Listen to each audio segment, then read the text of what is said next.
Welcome to the unfolding narrative of the French Revolution, a tumultuous epic that reshaped the political and social landscape of 18th-century Europe.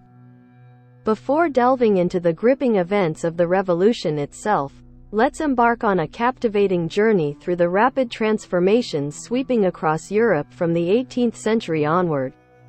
In order to comprehend the underlying factors leading to the French Revolution, it is recommended to explore a compelling video series illustrating how Europe evolved and prospered during this period of profound change. By doing so, you will gain a richer understanding of the circumstances that paved the way for the French Revolution, enabling you to construct a historical composition with ease. Regrettably, discussions around the French Revolution in our country often fall victim to oversimplification and misinterpretation. Some individuals, in an attempt to fit the events into their ideological frameworks, tend to romanticize the revolution, praising it solely for its advocacy of human rights. However, rather than succumbing to the temptation of glorifying the revolution and chanting slogans, let's delve into the essence and the unfolding process of these events. Now, let's transport ourselves back to the year 1787. Europe, at this juncture, found itself immersed in the zenith of industrialization, with mercantilist economic policies prevailing. The bourgeoisie class had ascended, sharing governance with the aristocracy and the monarchy. For instance, in England, a well-established parliamentary system and constitutional monarchy had been seamlessly functioning for over a century. However, when we shift our focus to France, an archaic system persisted. Characterized by the dominance of the clergy, noble aristocrats, and the monarch. This feudal power distribution hindered progress. The disparity was stark. In England, the bourgeoisie could represent themselves legally and had rights, while in France, a different reality prevailed. To illustrate, a non-noble bourgeois in France faced obstacles in pursuing a trade, such as sugar production. The aristocracy, asserting their dominance, would claim, as an aristocrat, "Only I can engage in this trade. You are not allowed." If a dispute arose, the noble aristocrat could wield his influence to imprison the non-noble without a fair trial. This contrast becomes vividly apparent in literary works such as A Tale of Two Cities. Furthermore, consider the guild system. A tailor couldn't represent themselves. The Tailors' Guild had to do so. Contrastingly, in England, individuality thrived. If you were a baker, you could operate independently. If we define these groups collectively, the noble aristocrats acted as a corporation, protecting their interests. The clergy, too, operated similarly. The essence of the problem lay in the resistance to change. The nobility resisted paying taxes, essential for a capitalist system to flourish. If you aim to run a capitalist system, you must fundamentally protect property rights, yet in France, they clung to medieval laws. Let's take Prussia as an example. Due to the delayed unification of Germany, power sharing and laws were already in place. Frederick II, the King of Prussia, encountered resistance when he sought to acquire a picturesque rural area in 1750. A peasant owned a mill there, and the king, attempting to purchase it forcibly, was met with defiance. The peasant asserted, "You cannot buy this mill and land from me, your majesty." The king responded arrogantly, "I am the king.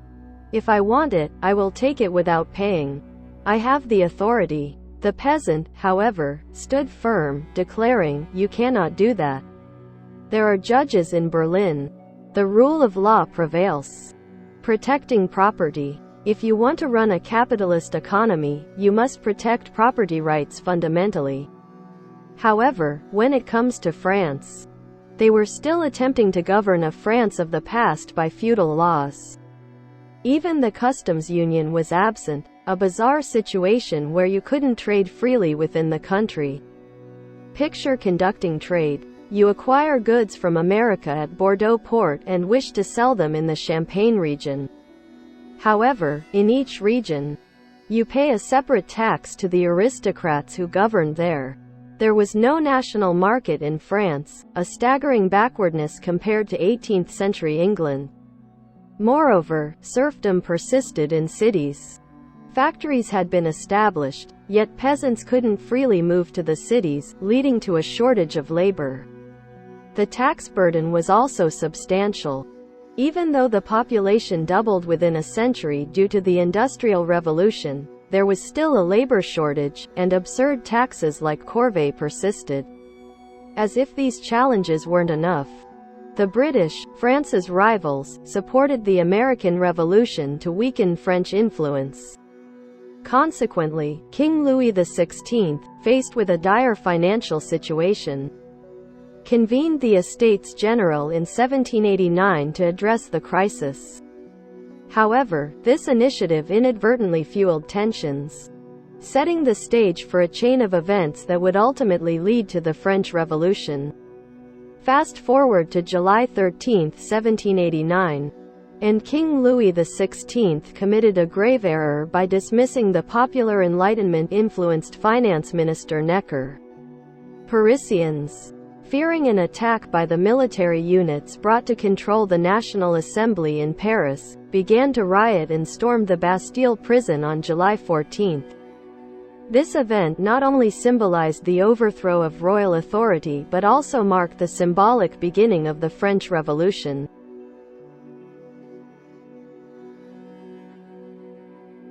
In response to these tumultuous events, the National Assembly continued to assert its power, eventually leading to the formation of the Constituent Assembly. The adoption of the Constitution in 1791 marked a significant turning point, reducing the monarch's authority to a symbolic role. However, the revolutionary journey was far from over. As internal conflicts, the rise of the Jacobin government, Robespierre's dictatorship, and the subsequent emergence of Napoleon Bonaparte unfolded in the following years. In essence, the French Revolution was a transformative period, shaping the course of modern democracy and human rights. Nevertheless, the journey was fraught with chaos and violence. The events that unfolded during this revolutionary period not only reshaped France but left an indelible mark on the entire European continent. Within the confines of this prison, individuals who had been prejudged and sentenced according to the king's law were held. Seizing the Bastille meant shattering the king's authority in practice. Simultaneously, the people of Paris elected a new mayor, formed a militia with confiscated weapons, and appointed a committee of heroes from the American War of Independence. This was undeniably a revolution. In the provinces, aristocracy and royal control crumbled as cities across the nation rebelled. Peasants even attacked the chateaux of the aristocrats. However, this was no ordinary peasant uprising. Instead of burning down the chateaux, the peasants set fire to documents related to taxes and their debts within the chateaux. The king, faced with only two options during these events, either flee or surrender, chose the latter. His troops were disbanded, and the finance minister was reinstated. In an attempt to show compliance, the king even visited the assembly, donning the tricolor revolution cockade. The Assembly's first order of business was to embark on the drafting of a new constitution, enshrining principles like equality before the law, freedom of the press, and the protection of life and property. This assembly, tasked with overseeing the king and ministers, abolished serfdom, eliminated the tithe tax collected by the church, and dismantled the remnants of the feudal regime. However, the new assembly left the king with only a limited veto power. Nevertheless, the king's dwindling authority led to constant delays in implementing the assembly's decisions. As a result, suspicions arose among the people that a conspiracy was underway, orchestrated by the nobility and the king. On October 5, 1789, driven by rising bread prices and grievances, Parisian women marched to the Versailles Palace, a symbolic seat of royal excess located 20 kilometers west of the capital. National Guard soldiers, initially dispatched to stop them, eventually joined the protesters. The palace was stormed, guards were killed, and the heads of the fallen were paraded as trophies.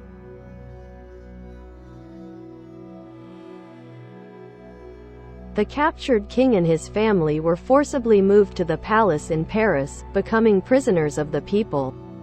With the king in captivity, the fear of him orchestrating a coup and dissolving the assembly dissipated.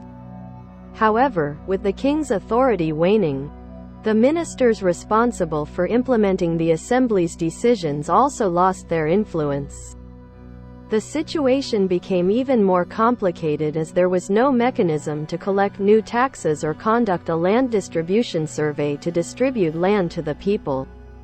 As the financial situation worsened, and with support from Britain, France's rival, for the American Revolution, King Louis XVI called for the convening of the Estates General in 1789 to address the economic crisis. Little did he know that this initiative would escalate tensions and set the stage for the French Revolution. Fast forward to July 13, 1789.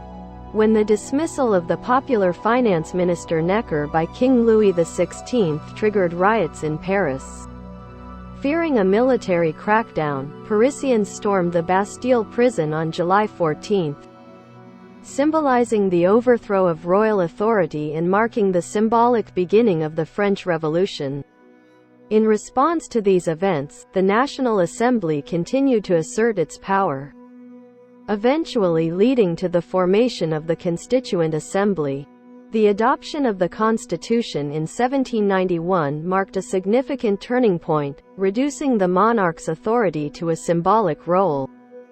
However, the revolutionary journey was far from over, as internal conflicts, the rise of the Jacobin government, Robespierre's dictatorship, and the subsequent emergence of Napoleon Bonaparte unfolded in the following years. In essence, the French Revolution was a transformative period, shaping the course of modern democracy and human rights. Nevertheless, the journey was fraught with chaos and violence. The events that unfolded during this revolutionary period not only reshaped France but left an indelible mark on the entire European continent. Certainly, here's a rewritten version of the text in an engaging documentary style. In the corridors of this prison, convicts lay, prejudged and sentenced under the king's law, making it synonymous with challenging the monarchy's authority. To capture it meant dismantling the king's authority in practice. Simultaneously, the people of Paris elected a new mayor, armed with gunpowder from the Bastille, and, inspired by American Revolution heroes, formed a revolutionary committee.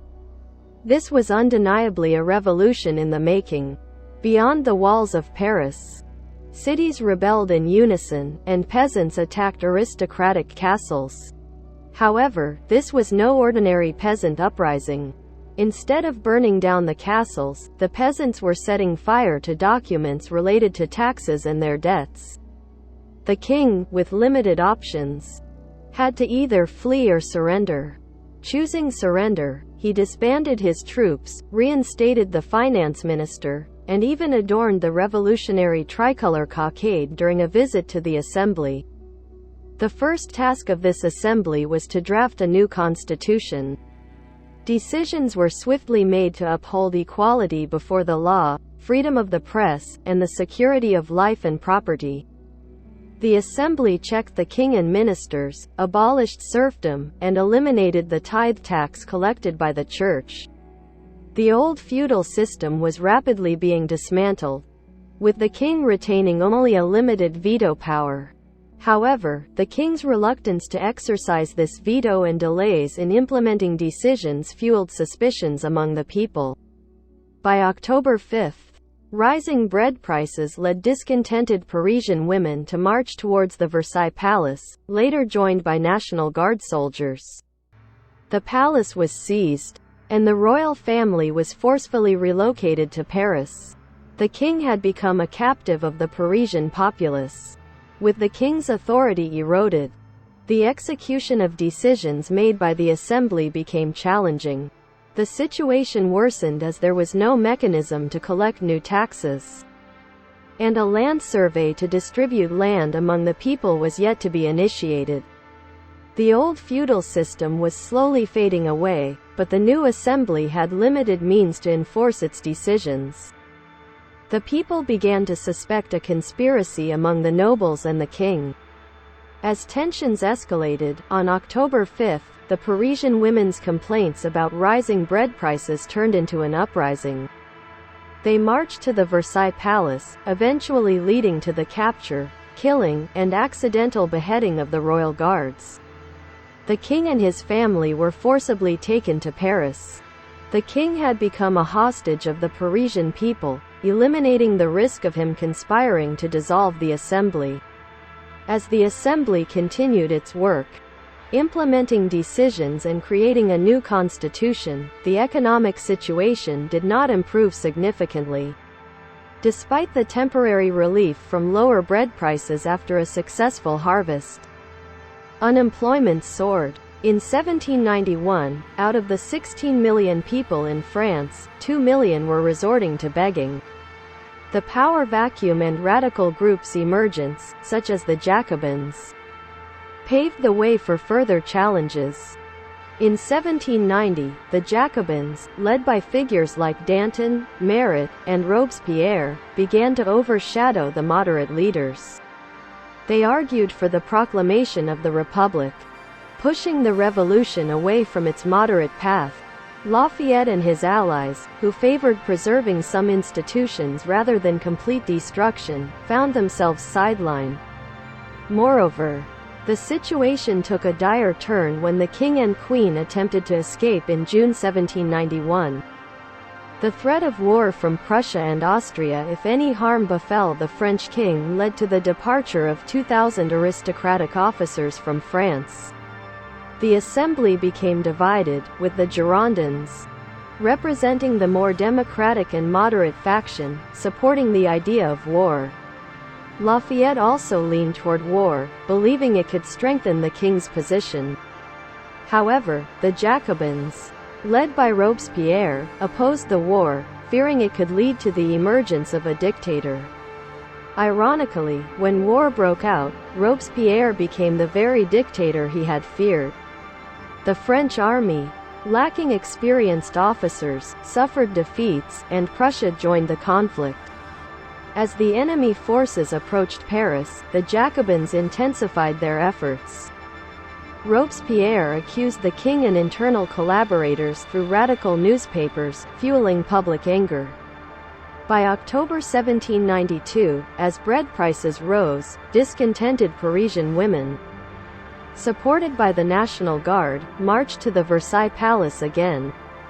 They occupied the palace, killing waking guards and displaying their heads as trophies.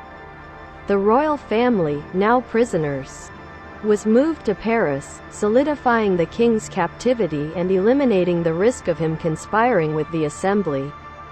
The assembly promptly tried to stabilize the situation by convicting and executing the king in 1793, officially declaring the end of the constitutional monarchy and the birth of the Republic. The revolution had taken a radical turn, and the power dynamics in Paris were shifting. The Jacobins, known for their radical measures, gained control and initiated the Reign of Terror. The terror began with the radicalization of the government, as laws were passed to expedite trials. If a trial lasted more than 3 days and the court did not call witnesses, the defendant had no right to an attorney. The verdict was binary, either death or acquittal. The arbitrary and violent nature of the revolution intensified, with even those who had led the revolution just a year prior falling victim to the Jacobins' accusations. Danton, a key figure in the revolution, recognized the unnecessary cruelty of the terror and advocated for a return to normalcy. However, even he would face the guillotine for expressing such views.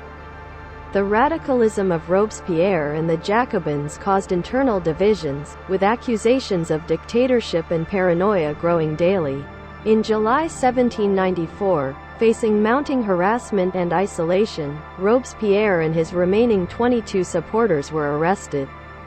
On July 28, Robespierre, along with his few remaining allies, met Madame Guillotine. The closure of the Jacobin Club followed, and the surviving Girondin deputies were allowed to return to the assembly.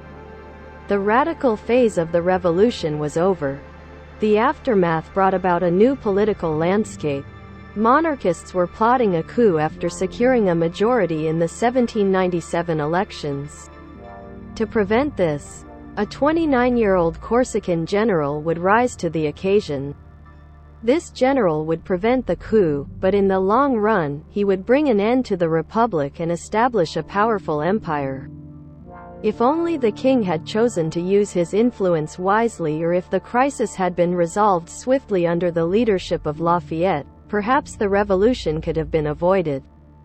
And reforms might have been achieved through a shorter process. Instead, what began in 1789 as a revolution took a chaotic and terror-filled course, transforming into an empire that overcame economic challenges within a mere decade. But this tale is incomplete without the story of the young Corsican general, Napoleon Bonaparte. A subject for another video. If you'd like the next video to delve into the life of Napoleon Bonaparte, please let me know in the comments. And yes, addressing my past live streams where I referred to the Jacobins as terrorists and Robespierre as a power-hungry fanatic, it was merely a reflection of historical facts shared in this video. Napoleon, surprisingly, wasn't as ruthless as Robespierre. It's ironic that comparing the Jacobins to the Committee of Union and Progress reveals strategic and deeply rooted idiocy.